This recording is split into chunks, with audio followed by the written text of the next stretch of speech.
Let's take up a new topic, and this is dedicated to the concept of containerization on AWS. Now, containers can be deployed anywhere. You can deploy containers on any of the cloud infrastructures. You can deploy them on AWS, Azure, GCP, Salesforce, or you can deploy the containers on premises, on your local host machine if you're just doing some local development and testing. So we'll discuss the fundamentals of the containers and the containerization, and thereafter we'll discuss the concepts which are relevant to launching the containers if you want to launch them on your AWS cloud infrastructure, right? So we want to make sure that when you start launching your containers on the cloud, especially the Amazon Web Services cloud, then what are the terms that you should be aware of? So let's get started with the basic terms first. What is a container? Talking about a container is nothing but it is a standardized unit of software that packages the code and its dependencies.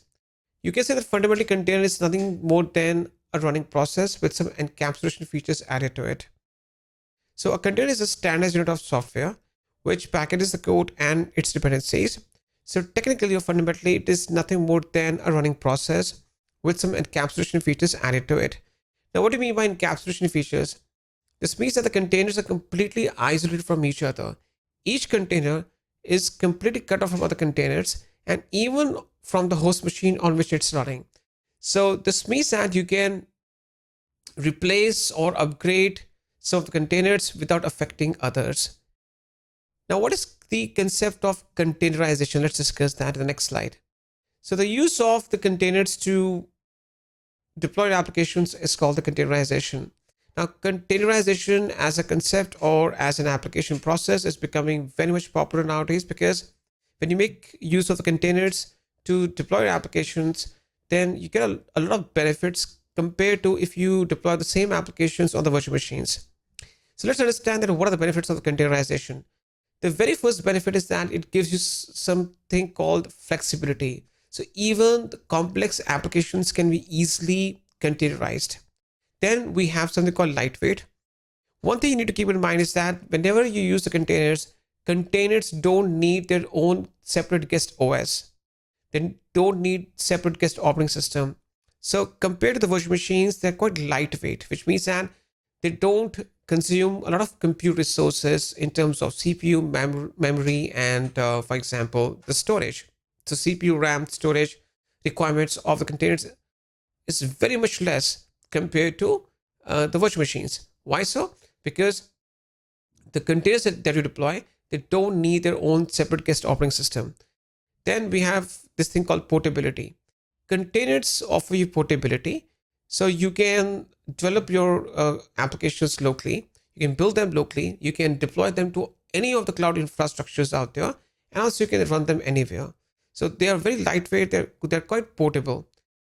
The next thing is that they are loosely coupled. We already discussed that a container is fundamentally a running process with some encapsulation features added to it.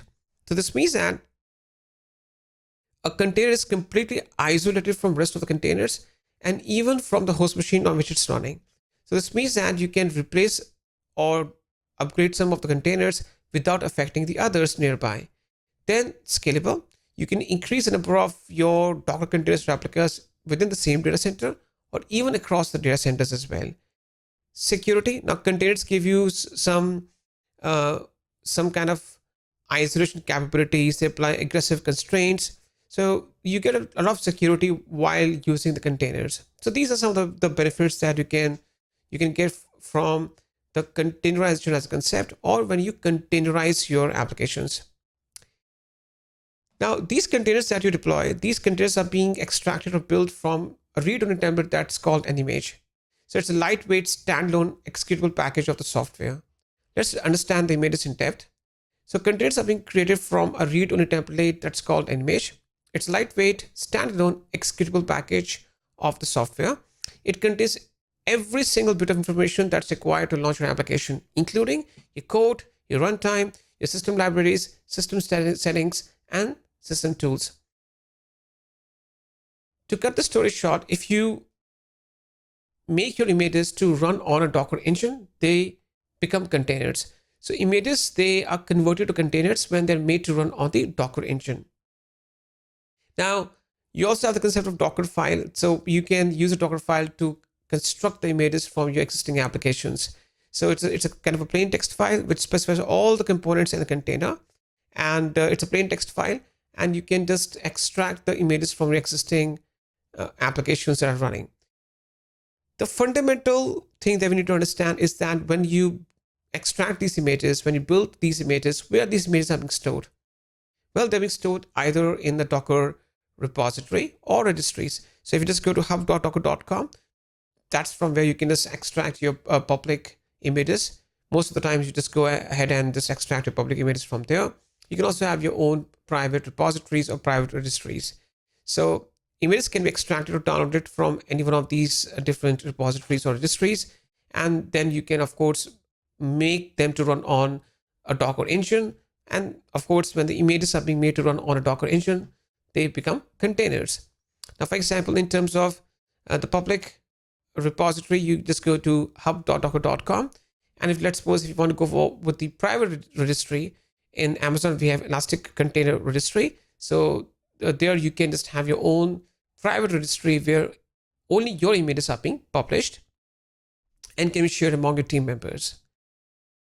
So you have a Docker file, which is being used to construct the images and then being published to the Docker Hub or self-hosted registry or Elastic Container Registry. And you can, of course, pull the images from these registries or repositories going forward. Now, we need to discuss some of the terms which are relevant to the ECS because this lecture is inclined towards understanding the concepts on ECS that stand for Elastic Container Service. Now, you want to have an orchestration platform, a container orchestration platform that offers you everything in terms of running, stopping, and even the management of the Docker containers. That's where the ECS comes in. So ECS is nothing but it is a container management service. It stands for Elastic Container Service. It's a highly available and fast container management service, which means that it makes it easier for you to run, stop, and manage your Docker containers. So you can say that it's a container orchestration platform, whether it's the scalability, load balancing, patching, management, everything has been taken care of. So you just focus on building your applications using containers, and rest the backend stuff is being taken care of by the ECS automatically. Now, when you use ECS or Elastic Container Service as a container management service, you have the option to either use serverless compute offerings using Fargate, or you can use self-managed instances. So there are two main offerings. One is a Fargate launch type. Now, it is a serverless compute engine for your containers, which means that you host your infrastructure or your containers on a serverless platform. Now, we all know that serverless does not mean that there are no servers. Servers are there, they're running at the back end. It is just that we don't directly manage them or control them. So it is a convenient feature for you because you don't have to perform the administration or the management of the servers behind the scenes. Then we have the easy to launch type or the self-managed instances. You basically deploy containers on the container instances on which you deploy the containers, and you have complete control over those container instances. So if you want to have a complete control over the underlying infrastructure and you're not reluctant to manage those instances, then go with the self-managed instances or easy to launch type.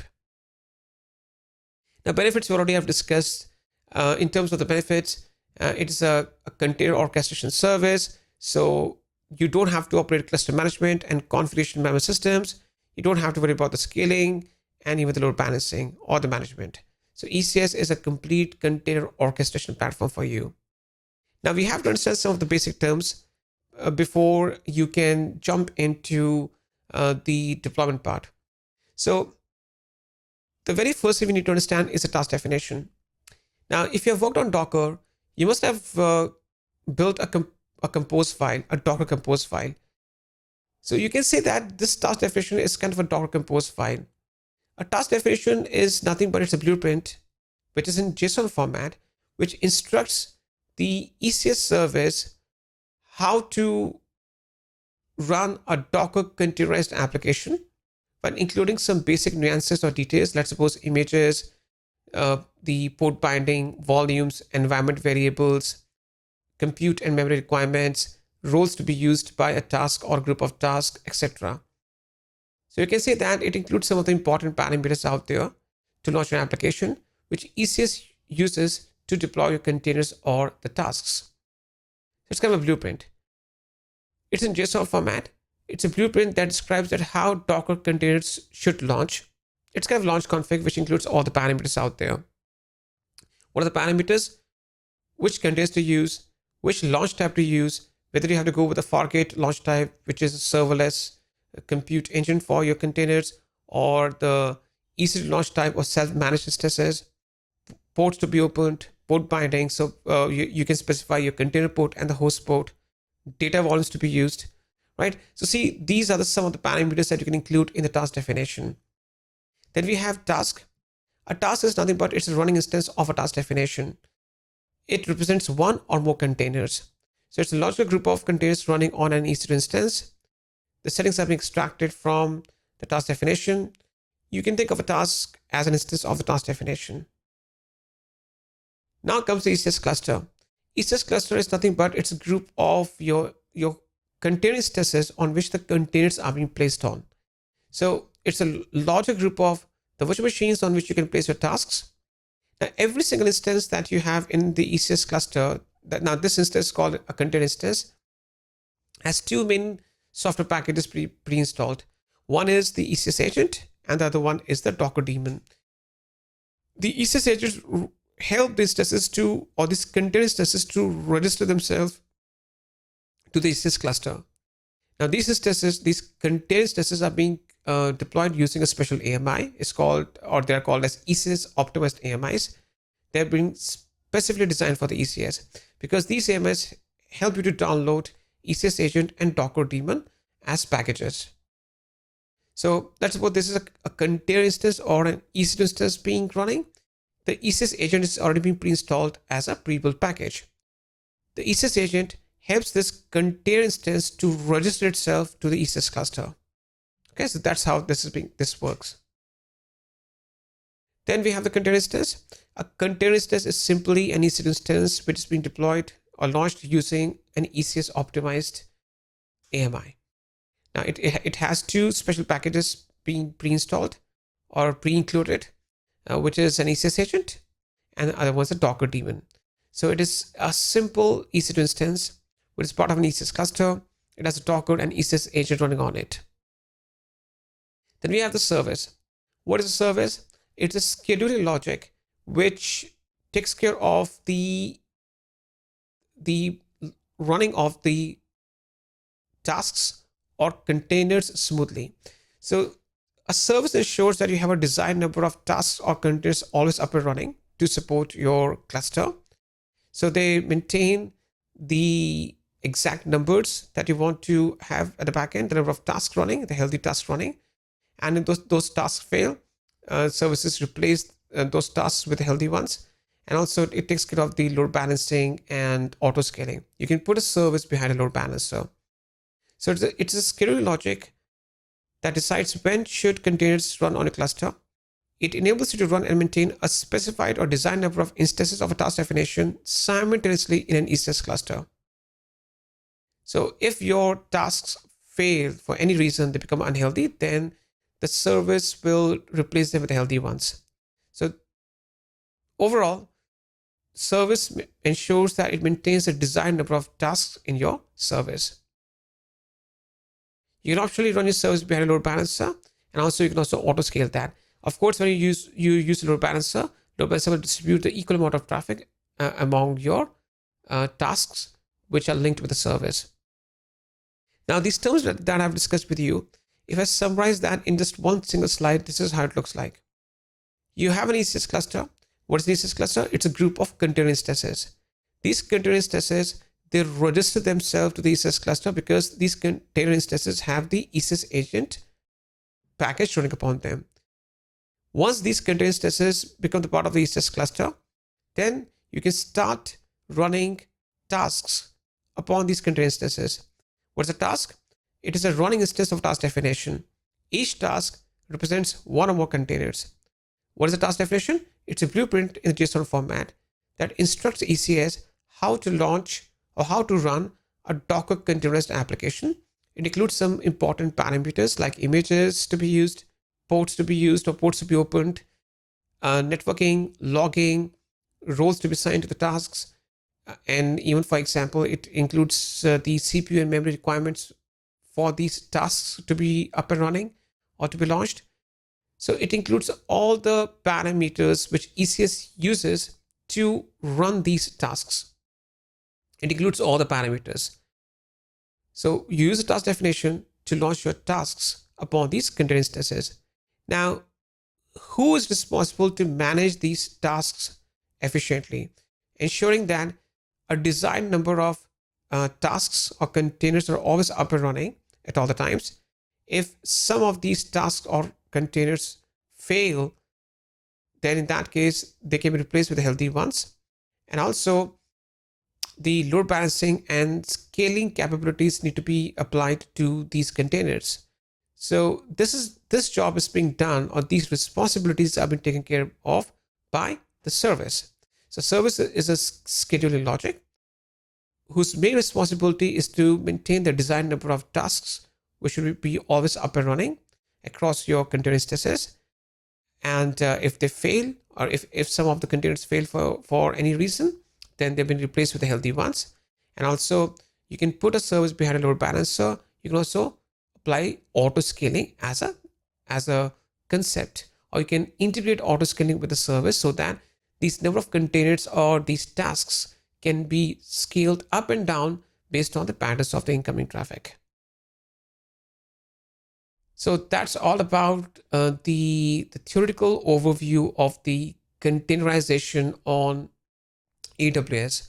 Now we also have something called EKS, Elastic Kubernetes Service, which helps you to deploy the Kubernetes clusters on Amazon Web Services infrastructure. Of course, the next part is that we'll be discussing the hands-on part of all these concepts that we have discussed. Hey guys, what's up and welcome back. Now we'll just go ahead and understand that how you can deploy Docker containers on AWS Cloud. And before that, we just launch a small prototype on our local machine, because we want to understand the differences between launching the containers on the local machine and doing the same thing or achieving the same outcome on cloud. Because in terms of the scope, in terms of the number of components involved, in terms of the complexity involved, there's a huge difference. Now, as you can see on my screen, I already have a Docker desktop application installed on my MacBook. You have to pre-install this thing so that you can also install the Docker daemon, which allows you to manage the backend processes in terms of pulling the images, running and stop the containers, everything. So I'll be using the terminal to launch a simple Nginx container on the local machine. We'll just have the container up and running. We're going to test it. And thereafter, we'll see that what is the process involved in terms of launching the same type of container on AWS Cloud infrastructure. So let's go ahead, open my terminal. Now you can use a command prompt on the Windows if you want. So you can use any inbuilt terminal on your machine, whether it is the command prompt on the Windows or the MacBook terminal or the Linux terminal. So you can see that in my case, this is my terminal that's being displayed on the screen right now. Now, if I run the command docker ps-a, it shows me a list of the containers, whether stopped or whether running. So irrespective of the state, it will show me the list of the containers. As of now, there is no container, or there are no containers being running. So let's go ahead and launch an Nginx container. So let's do the command docker run -d in detached mode. So this is to run this container in detached mode. Then I just assign a name to it. Let's name it as Nginx -container. And then I'll do the port binding. So I just use -p. First thing first, we have to define the host port. So in that case, it's 8080. Now in this case, what's a host? I would say, what's a host for this container that we're going to launch? This machine, or the computer, or the MacBook, or the laptop that you're using, that's a host machine. So we're opening this or enabling this port 8080 on the host machine on which this container is set to be deployed. Then we have to bind it.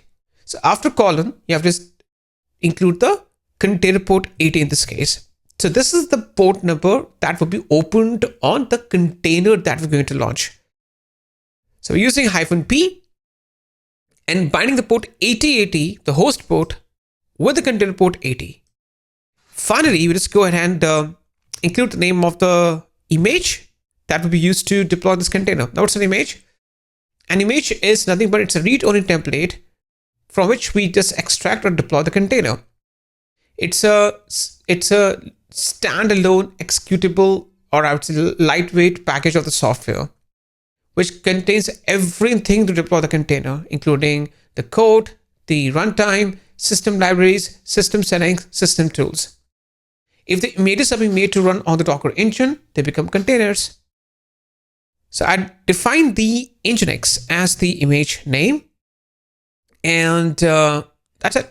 Let's press enter, and let's wait for this thing to pull the image first, because I don't have the image which is being downloaded or which is stored locally. If this pull the image from the Docker Hub, which is a public repository, and then it will just create a container out of that. As you can see that it's being done. So let's see. Run the command docker ps-a, and yes, I have this container running. If I just run the command, for example, docker images, I can see this is the image that was downloaded or the pulled, or it was extracted, or it was pulled from the Docker Hub before launching a container out of that one. Now, how to test this container? To test it, I'm just going to go ahead and just look for the localhost colon port 8080, which is the host port. So I can use this localhost 8080. I can access the web application or the website. I would say the page being displayed. I'm trying to basically try testing the container. So I'm running this Nginx web application locally and able to access its HTML page. So as you can see that this is successful. There's a small prototype, and we have seen that how to launch a simple Nginx container on the local machine, on the local development environment.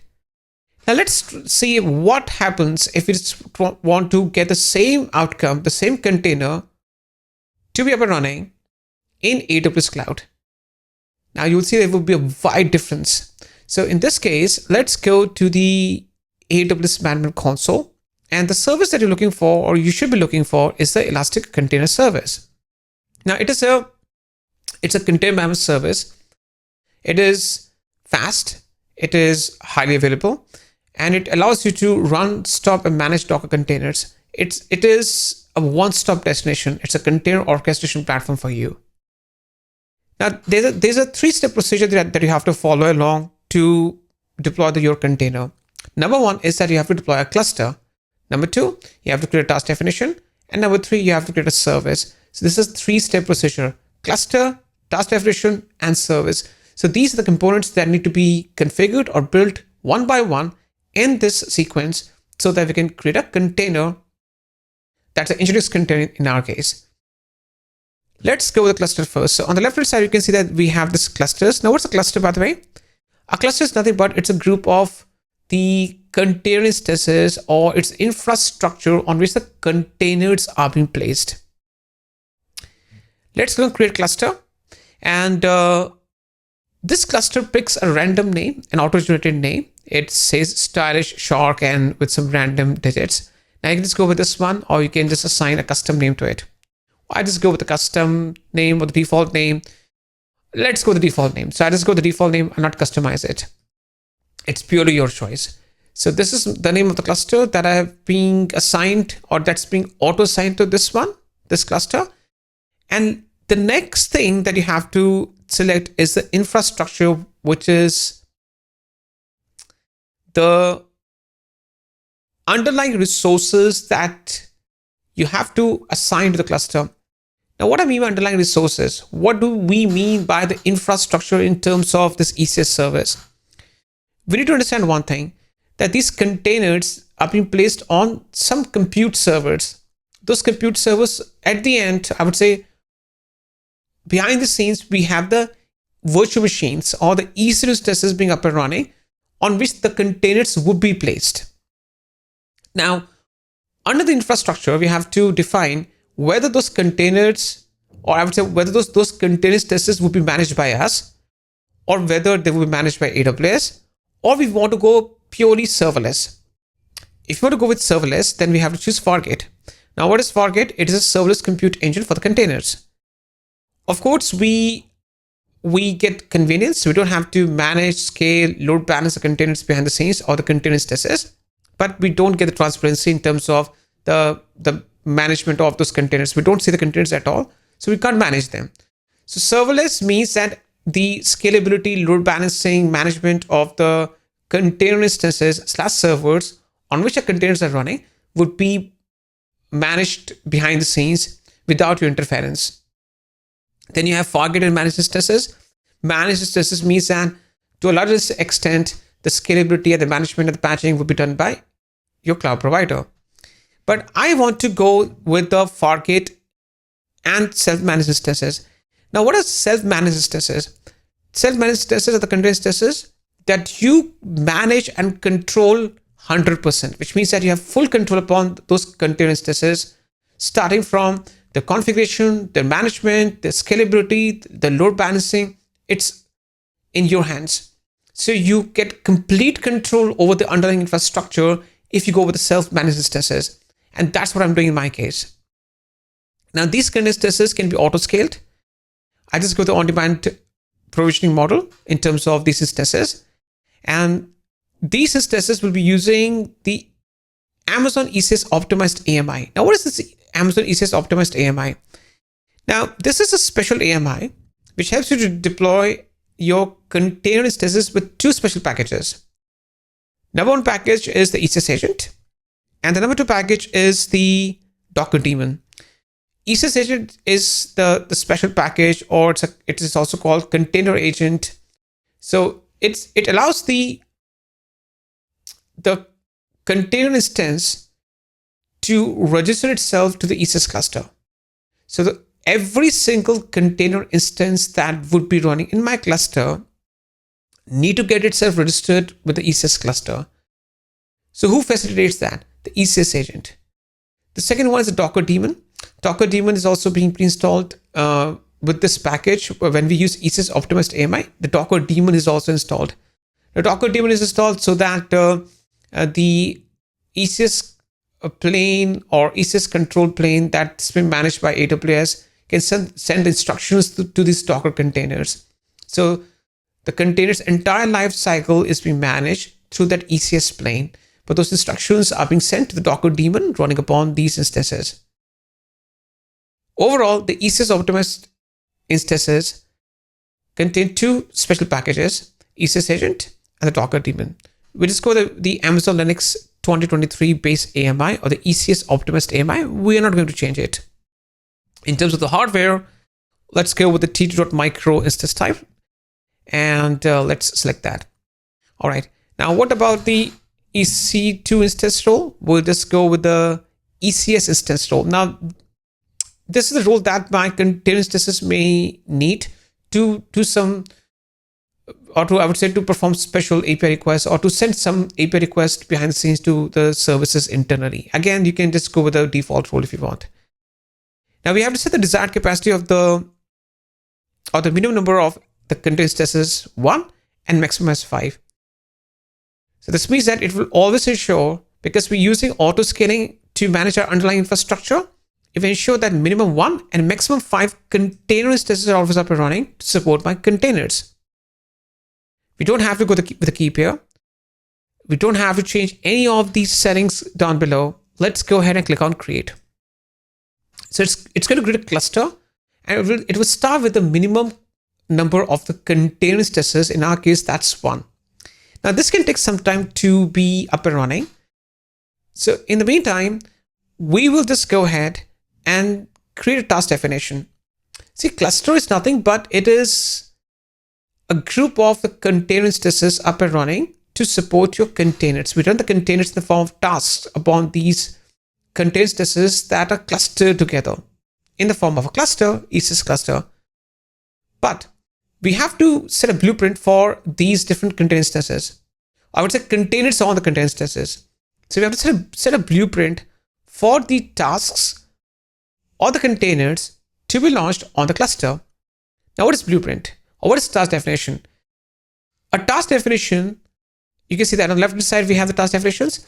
A task definition is a blueprint in the JSON format. I repeat, a task definition is a blueprint in JSON format, which tells Amazon ECS service how to launch or run a Docker containerized application, while including some important details. For example, the image to be used, the ports to be opened, the volumes to be used, networking, logging, CPU and memory requirements, the roles to be assigned, every single nuances, or I would say every single detail, fine detail, the nuances, the details, every single thing is being included in the form of parameters in the task definition.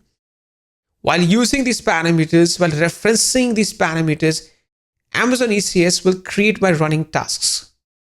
Where these tasks will be running? Upon my ECS cluster. Okay, so my cluster is created. So let's go to the cluster first. Let's visit the cluster right now. I just go to the cluster right now. I just go to the infrastructure. So you can see that this is the capacity provider. So I've used auto scaling to manage my underlying infrastructure. And this is the container instance that's running. So let's go ahead and go to the task definition because our cluster is being formed fully. It is completely deployed. So let's go ahead and create a new task definition. Let's name this as Nginx demo TD. This stands for task definition. That's it. And what's the launch type? I just go the Amazon ECS instances because we are managing the instances by yourself. So yeah, this is what you have to select under the infrastructure requirements if you are going with the same parameters as I'm selecting. Okay. What about the OS architecture network mode? We'll just go with the Linux, x86 64-bit architecture. Network mode would be AWS VPC. Now, there will be a separate lecture on the network mode. By default, it's AWS VPC network mode. This renders or assigns a dedicated ENI to each of the tasks running, which means that ENI is the Elastic Network Interface, right? So if you use the AWS VPC network mode, every single task that will be launched will have a dedicated Elastic Network Interface assigned to it, which will assign the capability to that task to communicate with other networks inside or outside. So it allows the task to be the part of a network, whether it's local or whether it's external. So you have to go with the default network mode, that's AWS VPC. Now this is very important. Task size. Now you have to be very much, I would say, cautious, or you have to ensure that the task size is being selected with utmost precision, or you have to be careful about that. So you have to make sure that the size of the task is lesser than the size of the container instance on which it will be running. This task, or I would say the task, each task that we're going to launch will be launched where? On the container instance. If I go to clusters right now, okay, let me just right click and open the clusters in a new tab. Let me show you something. If I just go to the clusters right now, this is the cluster that we have launched. If I just go to the infrastructure, this is my container instance that's running. Now the task that we're going to launch will be placed where? On this container instance. This container instance, if you see it's a CPU and memory allocation, the CPU available is one virtual CPU only because we went with the T2.micro instance type. So it has bare minimum specs. We can't expect a lot out of that one. Of course, if you have, I would say you have requirements. If you want to have more CPU, more RAM, then you have to change the instance type. So we chose the instance type T2.micro because we didn't have too much of the requirements in terms of the CPU and memory requirements. We're just doing this for the testing purpose only. So the T2.micro instance type gives you one virtual CPU and less than 1 GB RAM. That's bare minimum, right? Of course, you can run some production workloads, but most of the times you just go with the higher instance types, which offers you or they will offer you more CPU and memory. Now, why did I highlighted the CPU available and the memory available? Because while keeping this thing in mind, we have to set the CPU and memory allocation for the task to be placed upon these container instances. So I just go to the task definition and I just go with only 0.5 virtual CPU and 0.5 gigs of RAM. Now you have to make sure this value is less than the container instance value, because you can't exceed that. You can't have a larger container running on a smaller container instance, because if you just try to do that, this will lead to an error. So we have set the task size. We have set the amount of CPU and memory to reserve for our task. The next thing is the task role. The task role is needed by the task to perform some API request or perform API actions. No need for that one. Task execution role, you can just choose create default role, and if this is already there, ECS task execution role, you just go with that one.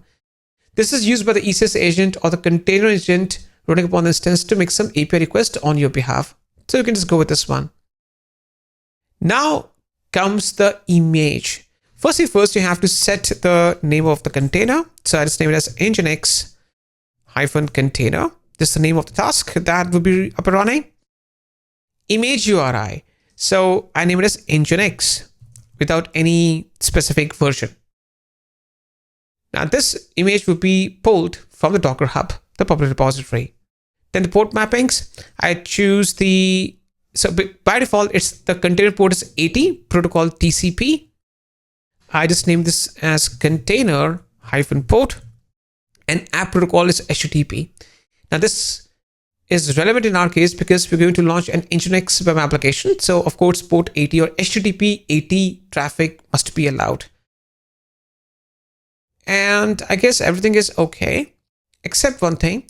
This logging option or logging optional needs to be, I would say, unselected. It needs to be unchecked. So logging means that the containers that will be running, the tasks that will be running, would send certain logs to the CloudWatch. And we can use those logs for troubleshooting, to look into certain ongoing issues. This is for debugging and troubleshooting going forward. So you have to uncheck this option, because in this case, we just do the hands-on.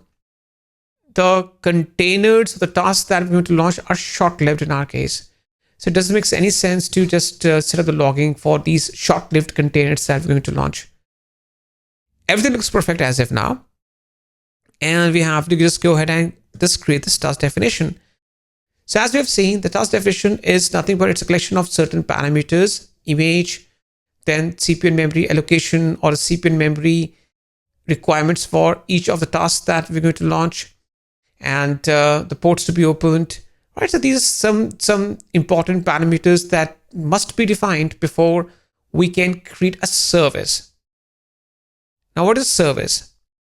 So there are two steps that we have performed as of now. We have accomplished two important steps. Number one, we created a cluster, which is a group of container instances. In our case, the cluster that we've launched is containing only one, or has only one container instance for us. Okay, so we didn't go for more container instances because one is more than sufficient for us to just test this thing. So if I just go to the infrastructure, you can see that there's one container instance that's up and running, and that's more than sufficient for us as of now to just test that how the containers are being deployed and managed using ECS. The second thing that we did was that we just created a blueprint. Now, why this blueprint was created? Why this task definition was being created? It was created because now we have to define a service while referencing this task definition. What I mean by that? So I just go to the cluster right now. I click the cluster, and there's a menu option which you can see just left to the task. The very first one, that is the services. Now, what is a service? A service is nothing but it's a scheduling logic which maintains the desired number of tasks up and running across your container instances in a cluster. So it maintains healthy number of tasks, desired number of tasks up and running. Now what's a task? It's a running instance of a task definition. A task represents one or more containers. So you can say that the services or a service is used to maintain the desired number of containers in the form of tasks up and running, ensuring that if any of the containers or the tasks become unhealthy, then they will be replaced with the healthy ones. And also it takes care of the scalability and load balancing. You can put a service behind a load balancer. Let's go ahead and create a service while using the task definition. So when you just create a service, the very first detail that it asks for is a task definition. So you have to choose this one. This is the revision. This is the first version of this task definition family. This is the name of the service which is auto-generated. You can just go with the auto-generated, or you can just assign your own label. It's up to you. You don't have to change the capacity provider strategy because we are using the self-managed instances that are being managed by the auto-scaling behind the scenes. So you don't have to change that.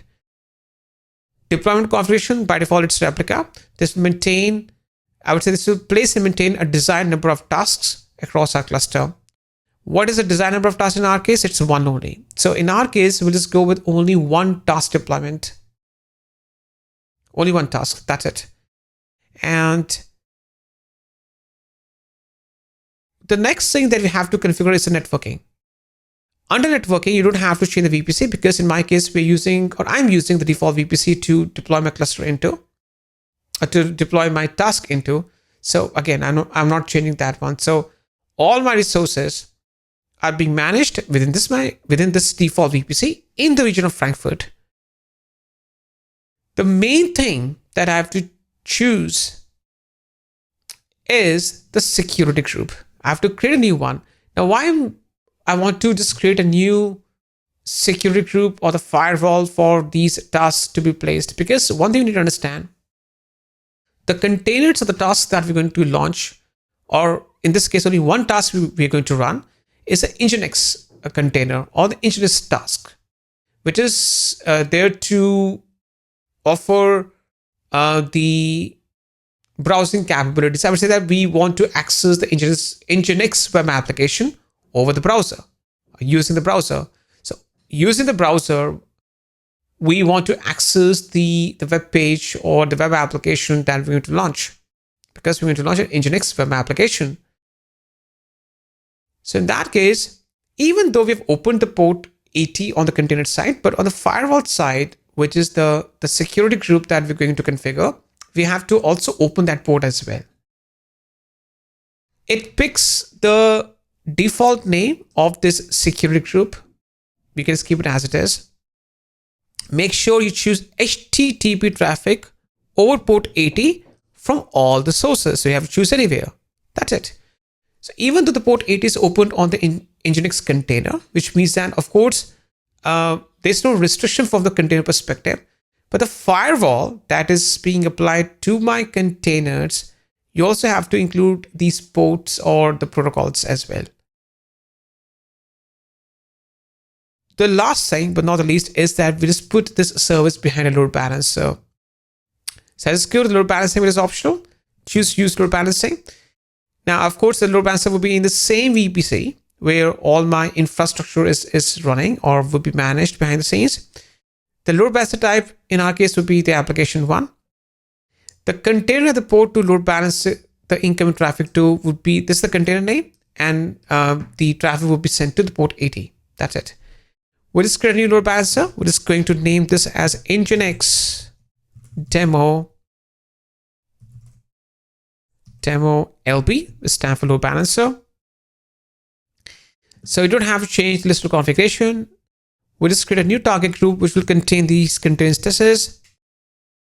So let's go ahead and name it as Nginx demo TG. Right? So my service will run behind a load balancer. This service will consist of the containers running behind the scenes. So we are grouping these containers behind the scenes in the same target group. Now in this case, of course, we have just one container or one task running. You don't have to change other attributes. Keep them as it is. And let's click on create. So in terms of the implementation, it is done. The only thing that's been left out is the testing part. Now this can take up to 5 minutes to fully provision itself because, of course, the cluster is already deployed. The task definition is already being created. The blueprint is already being created. It's already in place. The only thing that's been left out is that we have to place the tasks upon the cluster while extracting the blueprint from the task definition. Now, these tasks are being grouped together in the form of a service and put behind a load balancer. Now, this entire process will take up to 5 minutes to finish itself. So I just pause this video and resume this once this is being done. And thereafter, we're going to test our deployment. Welcome back. Now, as you can see, in my case, the service is up and running. And if I just go to the tasks on the right-hand side, we just went only with one task only. And this is also up and running. Now, how to test our deployment? So we have to go to the EC2 dashboard because we want to access the load balancer's DNS name. So let's open that in a new tab. And let's go to the load balancers. And we deploy the load balancer. This is the one. Let's copy its DNS name. Let's paste it in the browser and let's wait. And here we go. So this is the same outcome that we got when we deploy the container. So if I just go to the tab on the left-hand side, that we access this same application using the localhost 8080.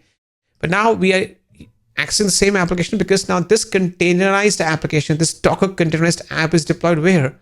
Not on the local machine, but on the cloud. So that's where you can draw the differences. What I want to showcase is that launching a container on the local dev environment and launching a container on the cloud infrastructure are two separate things. The scope, the scale, the amount of configuration, the amount of attributes required, the components required, it's at a very high level if you just go with the same deployment on the cloud itself. Because see, one thing we need to understand, cloud is not just to launch and run your containers. It is a complete container orchestration experience, or I would say, platform for you. It is not just launch the containers. It is the management, scalability, load balancing, applying firewalls like security groups. So a lot of things are included when you deploy the containers on the cloud platforms. Now, once you're done with this thing, it is always important that you just delete your load balancer first. So just go to the actions and delete the load balancer. Just delete that. And you can also go ahead and delete your task definition. Now, the task definition can be, you can just go ahead and choose the task definition revision, and then you can just go to the actions and deregister that. Okay, you can deregister your task definition, and thereafter you can just go ahead and delete your cluster. Now this will make sure that you don't get overbuilt or overcharged for these resources. So I'll just type in delete, followed by, let's copy and paste the name of the cluster so that this cluster is also being removed eventually. And this will take 2 to 3 minutes to finish its removal process. Now you can see this error message coming up. It says container instance deregistration. And this is a very common bug or error. You just hit retry and this will go away eventually. And in the meantime, this is getting removed. You can remove the container from your local machine. Now, again, this is not being built. So just to make sure that you just remove that container, you can, okay, so what you can do is that, let's clear this thing out. Just run the command docker ps-a to see a list of running or stop containers. And you can copy and paste the container name or the container ID. First, you have to stop it. So docker stop followed by the container name or the container ID, and then docker rm and container name. So if I just run the command docker ps-a, that's gone.